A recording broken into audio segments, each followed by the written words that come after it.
What up, homeboys? The dual wield warrior seems to be about the 4th best DPS spec in the game in phase 8 according to the sims, and it is by far the easiest way to play a warrior right now, and that's why I'm gonna be playing a warrior on dual wield, because I am really stupid. But how do you build it? Okay, we're gonna talk about the talents very quick. We're gonna take Cruelty, 5% crit, no brainer. We're gonna be taking Booming Voice because it is a more longer battle shout and it is also a free battle shout, so that's pretty huge. We're gonna be taking Battle Shout obviously, so we can get free attack power, and we're gonna be taking Enrage because we need it for here for later. We're gonna be taking 4 points in dual wield specialization, 20% more damage on your offhand. We're gonna take a point in Death Wish. We are gonna take 5 points in Flurry, and we are gonna take a point in Bloodthirst. That's gonna be our keystone talent, that's gonna be our second priority ability, and now we gotta go down here. We're gonna get improved rend. Actually, we now keep up rend. They put an attack power scaling of it, and since we are gonna start with the tier 2 set bonus anyway, the 2-piece, we are just gonna keep it refreshed constantly. And you might be saying, but Medina, why are you gonna be doing overpower on dual wield? Well, here's the thing. When dual wield, you need, you got a rune, this rune over here, consumed by rage. You need to exceed 60 rage, so that means you gotta be below 60 rage and then go over 60 rage.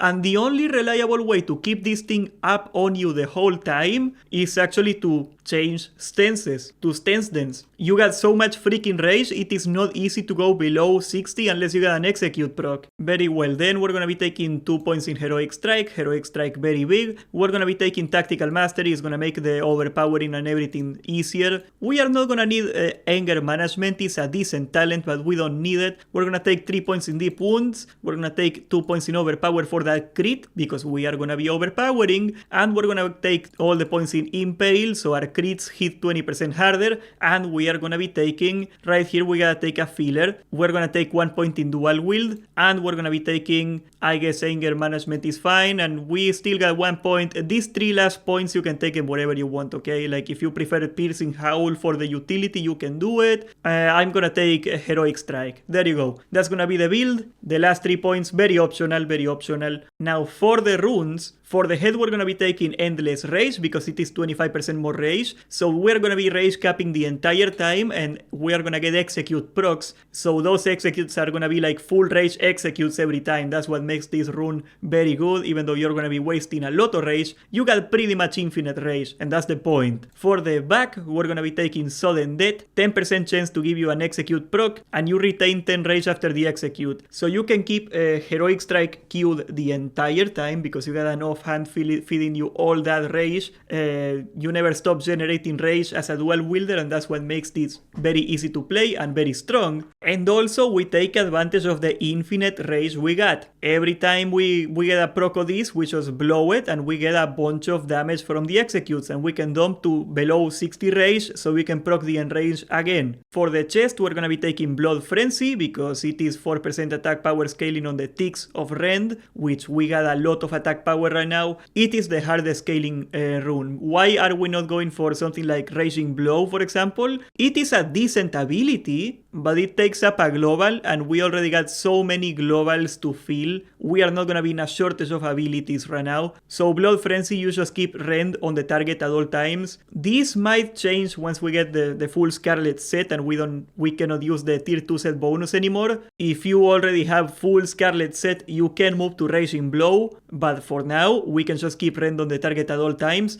and that's a lot of free damage. So we're gonna go for Blood Frenzy. For the wrist, we're gonna go for Rampage. It is 10% attack power, pretty simple. Then for the hands, we're gonna be taking Single-Minded Fury because we are dual wielding, and that's 10%, what is it, like, yeah, 15% more attack speed, pretty freaking sweet. And then for the waist, we're gonna be taking Blood Surge, Heroic Strike, which we are gonna be queuing the entire time. Bloodthirst and Whirlwind are gonna have a chance to give us free slams, and the slam cooldown is instant. So this is big for several reasons. If you do the math, Bloodthirst, Whirlwind and Heroic Strike on cooldown, basically, because that's what you're doing, that is way faster than the 6-second cooldown. You should be getting like a proc every 3 seconds on average or so. Pretty freaking crazy. So Blood Surge should be a little better. Also, it doesn't cost any rage, so you can keep queuing more executes or Heroic Strike or whatever you can do. It's still free rage. Blood Surge is gonna out DPS precise timing pretty much. Then for the feet, It is just a defensive cooldown. We're gonna be taking Rallying Cry, very freaking strong, you know, helps the entire raid. Being able to rotate the Rallying Cry is pretty big, and of course for the rings we're gonna be taking our weapons. 5 weapon skill on whatever weapon you choose, it doesn't matter, you know, you got a sword and an axe, you go sword and axe. There we go. So this is the build. I kept talking about the set bonus, What is that set bonus? The tier 2, that's Black Wingler, you can get it right now. The tier 2 set piece, the 2-piece bonus. Overpower critical strikes, refresh the duration of rend on your target back to its maximum duration. You should be getting overpower procs constantly. You don't have the overpower rune, you can take it if you want, you can go for test for blood, but you don't need it because you're doing so many swings, you know, like a swing every global and your 2 weapons, you are gonna be getting a bunch of dodges. It is very rare for you not to get an overpower in time to refresh rend, because remember, you are forced to stand dense just to get rid of some rage so you can go back to 60 so you can proc the enrage. So we are gonna be taking 2-piece tier 2. You wanna take the smallest 2-piece tier 2 because tier 2 is worse than tier 3 obviously. So we are gonna be taking something like bracers and boots is a good option. You know, the 2 small pieces, the least consequential pieces to be the 2 pieces you need. And then of course we're gonna take tier 3 for everything else or whatever the Scarlet raid gives us. It is very likely that the Scarlet set is gonna make us not use this tier set anymore, in which case you can swap to Raging Blow, but for now it is a really good freaking bonus. And you can get it right now from reals. So all it takes is what, like 2 runs of the 4 drakes and you can afford 2-piece tier 2, absolutely, you gotta do it. It's gonna be your best in slot anyway, you're not even trolling. Your stat priority is gonna be very straightforward. You gotta get 6% hit because you got a weapon skill, so you only need 6. You can go over the cap and there is a marginal benefit to it. It is not worth it, but you can increase your crit cap and you can miss less with your offhand. It is something. Don't go out of your way to get extra hit, it is not very useful. And after that we're gonna go for strength or attack power, and after that we're gonna go for crit or agility. By this point, with all the wall buffs, because they are very easy to get, you know, like they pop them for the raid on a consumable, so you don't even have to get them anymore, you should be well beyond crit cap. So crit is not a priority, get as much attack power as you can. Your rotation is gonna be rather simple. First of all, you're gonna Q Heroic Strike on the target at all times. Heroic Strike, you got infinite rage right now, so you gotta do it so you don't get glancing blows or anything, very important. Also, you get procs for flea slams. Second in the priority is gonna be every time you get a sudden death proc, you do an execute. I got a weak aura for that in the Discord, because since you are rage capping the entire time, you got full rage executes the entire time, and they hit really freaking hard. After that is gonna go Bloodthirst because it hits the hardest, and after that we're gonna be doing every single slam proc you got, every single blood surge proc you got, you gotta do it. I also got a weak aura for that in the Discord,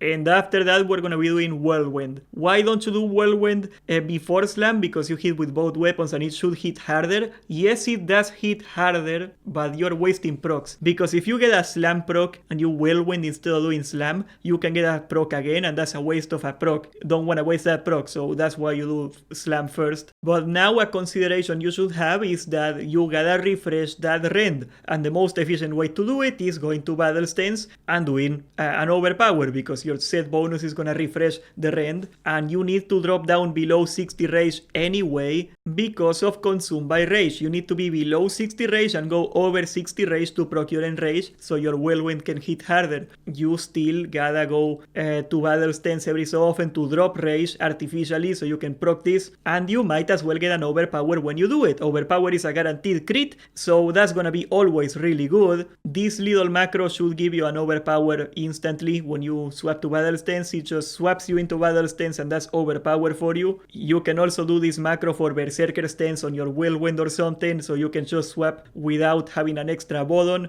because if you're going battle stance, you are only gonna go to battle stance to do an overpower, or if you wanna charge, you're not in melee range, so the overpower is not gonna go off anyway. So you can save a button doing this, very convenient. And that's pretty much the entire rotation. Heroic Strike, keep rend on the target, execute procs or execute proper, Bloodthirst, Blood Surge slams, Whirlwind, and Overpower every 10 seconds. Now I don't want to speculate on the best in slot yet because the sets are not final, but they've been data mined and that might be a separate video, but most likely you are still going to need to get at least 8 piece sanctified, so that's gonna be a big drain on you. You still gotta max out that trinket probably because all the Scarlet Raid set is sanctified, so that would imply that sanctified is still a mechanic in the Scarlet Raid. They might even raise the cap. You might even need like more sanctified, I don't know. Either way, by the time you actually get gear from the new raid, you are probably not gonna use tier 2 set bonus anymore, but that's fine, you can get it right now and you can be 2 best in slot pieces right now, and that's pretty freaking sweet. Subscribe, join the Discord, and thank you for watching.